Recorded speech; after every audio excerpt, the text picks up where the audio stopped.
देखिए, समस्या ये है कि आज आप एक ऐसे घर में चले गए हैं जो 10वीं मंजिल पर है और आप धरती से बहुत दूर हो गए हैं। और धरती पर चीजें कैसे काम करती हैं, इसका आपको कोई बोध नहीं है। हम गांव की संस्कृति से आते हैं, जहां हमारी संपत्ति को हमेशा इन अर्थों में मापा जाता था कि आपके पास मवेशियों के कितने झुंड हैं। आप पीछे मुड़कर महाभारत की ओर देखिए, और दूसरी बात, वे हमेशा मवेशियों के झुंडों की बात करते थे। आपके पास कितने गाय बैल हैं, ये संपत्ति है।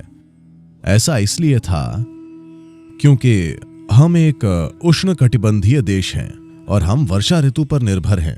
जब बारिश नहीं होती थी, तब जिनके पास गायें होती थीं, उनके बच्चे जीवित रहते थे।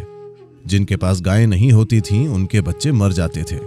ये एक सरल सा ज्ञान है जिसे हमने जाना। तो एक पशु जिसने हमें दूध दिया, जिसने हमारे बच्चों के जीवन बचाए, हमने अपने जीवन में उसे पवित्र माना। सिर्फ यही नहीं, गायें कहीं और अलग पशु फार्म में नहीं रहती थीं, वे हमारे घरों में हमारे साथ रहती थीं। इसलिए एक अंतरंग संबंध था, बहुत ज्यादा अंतरंग। मुझे आपको यह बताना चाहिए, मेरी एक दादी थीं जिनके पास एक गाय थी। एक समय पर सभी गायों के नाम होते थे, ठीक है। इस गाय को लक्ष्मी कहा जाता था। वो उन्हें बहुत प्यारी थी। 84 या 85 की उम्र में मेरी दादी गुजर गई।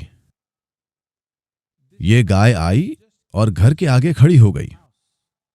6 दिनों तक उसने कभी कुछ नहीं खाया, कुछ नहीं पिया, और 6 दिनों बाद वहीं मर गई। तो एक गाय इस स्तर की भावना दिखाने में सक्षम है, मैंने खुद देखा है। देखिए, जब मैं बड़ा हो रहा था तो मेरी दादी हमेशा एक गाय को दिखाकर मुझे कहती रहती थी, तुम इस गाय का दूध पी रहे हो, ये तुम्हारी दूसरी मां है। वे वास्तव में खुलकर मुझसे कह रहे थे, मान लो तुम्हारी मां मर जाती है। मैं बस 2 साल का बच्चा था। ये वो दिन थे जब आपको मृत्यु शब्द कभी नहीं बोलना होता था। पर उन दिनों क्योंकि मां मर सकती थी, इसलिए मेरी दादी मुझसे कहती थी, मान लो तुम्हारी मां मर जाती है तो ये तुम्हारी मां है, यही तुम्हें पाल रही है। हर रोज मुझे ये बताया जाता था, इसलिए रोज मुझे जाकर कम से कम उसे छूना होता था और कुछ मिनटों तक उसके साथ खेलना होता था। ये बड़े होने का एक हिस्सा था। इसलिए स्वाभाविक रूप से उस पशु की ओर एक बड़ी भावना जुड़ी थी।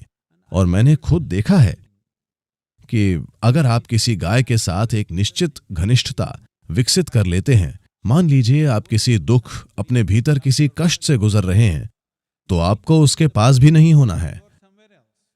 गाय आपके लिए आंसू बहाएगी। इसलिए क्योंकि उनमें मानवीय भावनाएं हैं, हमने कहा कि गाय को मारना हत्या के समान है। गाय को खाना नरभक्षण के समान है। अतीत में इसे इसी तरह देखा जाता था। खैर, अब हम उस समय में वापस नहीं जा सकते। हम समुद्र की सबसे बड़ी गहराइयों में जाएंगे और उसके तले में जो होगा हम उसे उठाएंगे और खा जाएंगे। हम इस ग्रह पर हमने हर चीज का शोषण करना सीख लिया है। पर एक कृषि प्रधान देश में, मैं चाहता हूं कि आप इसे समझें। अगर आपको यह पहले से नहीं पता तो चलिए मैं आपको यह बताता हूं। भारत का 25% हिस्सा अगले 10 से 15 साल के समय में रेगिस्तान में तब्दील होने जा रहा है। मरुस्थलीकरण कैसे होता है, इसका कारण सरल सा है। सामान्य कृषि भूमि में मिट्टी को मिट्टी कहने के लिए कम से कम 3 से 6% जैविक तत्व होना चाहिए। कम से कम 3% तो होना ही चाहिए। लेकिन आज पंजाब, हरियाणा, मराठवाड़ा जैसे कई राज्यों में, तमिलनाडु और कर्नाटक और आंध्र प्रदेश के कुछ भागों में the organic content has gone down to 0.05%. जैविक तत्व 0.05% तक नीचे आ गया है। इसका मतलब अगले 3 से 5 सालों में ये रेत बन जाएगी। अगर आप मिट्टी से जैविक सामग्री हटा देते हैं तो मिट्टी रेत बन जाएगी। अगर आपकी मिट्टी रेत बन जाती है तो हम कहते हैं आपका देश एक रेगिस्तान है ना? ये दूर कैसे जा रहा है मुझे नहीं पता। युवा शिक्षित लोगों को इन चीजों के बारे में सोचना चाहिए, पर दुर्भाग्य से हम ऐसा नहीं कर रहे हैं। हम बात कर रहे हैं जलवायु परिवर्तन की, कार्बन उत्सर्जन की और ग्लोबल वार्मिंग और कई दूसरे पहलुओं की। लेकिन हम मिट्टी पर ध्यान नहीं दे रहे हैं। मिट्टी वो निवास स्थान है जहां असंख्य जीव फलते फूलते हैं। जब मिट्टी समृद्ध नहीं रह जाती तो समझिए कि आपने धरती को कई मायनों में त्याग दिया। दुनिया का हर जिम्मेदार वैज्ञानिक और संयुक्त राष्ट्र की संस्थाएं साफ साफ कह रही हैं कि हम धरती पर केवल 80 से 100 बार ही फसलें उगा पाएंगे, यानी कि हमारे पास धरती पर लगभग 45 से 50 सालों तक खेती करने के लिए ही मिट्टी बची है। सन 2045 तक हम आज के मुकाबले 40% कम भोजन का उत्पादन कर रहे होंगे और हमारी जनसंख्या 9.3 अरब हो चुकी होगी। अगले 25 सालों में जो भोजन का संकट उत्पन्न हो सकता है, उसके नतीजों की कल्पना भी नहीं की जा सकती। जब भोजन की कमी होगी तो पूरी दुनिया में गृह युद्ध शुरू हो जाएंगे। देखिए, आप 1 एकड़ जमीन लीजिए।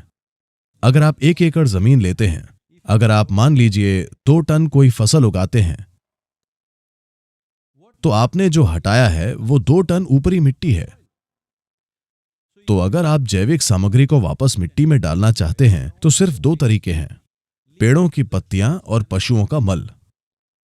पेड़ बहुत समय पहले ही जा चुके हैं, पशु आप खुद उन्हें खाना चाहते हैं। आप मिट्टी का संरक्षण कैसे करेंगे? अगर हमारी मिट्टी रेगिस्तान में तब्दील हो जाती है, How are people going to live? तो लोग कैसे जिएंगे? 130 करोड़ की जनसंख्या के साथ, बहुत गाढ़ी आबादी के साथ। अगर आप पेड़ों की पत्तियां और पशुओं का कचरा जमीन में वापस नहीं डालेंगे तो आप देश को खत्म कर देंगे। एक ऐसा देश जहां 12 मासी खेती प्रणाली है और जिसका कृषि इतिहास 8 से 10 हजार साल पुराना है।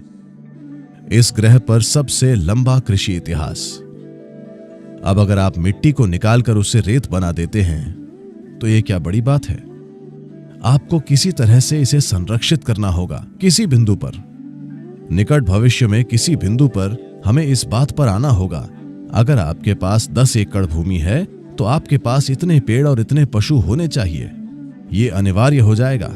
अगर ये अनिवार्य नहीं होता है तो इस देश में कोई मिट्टी नहीं बचेगी।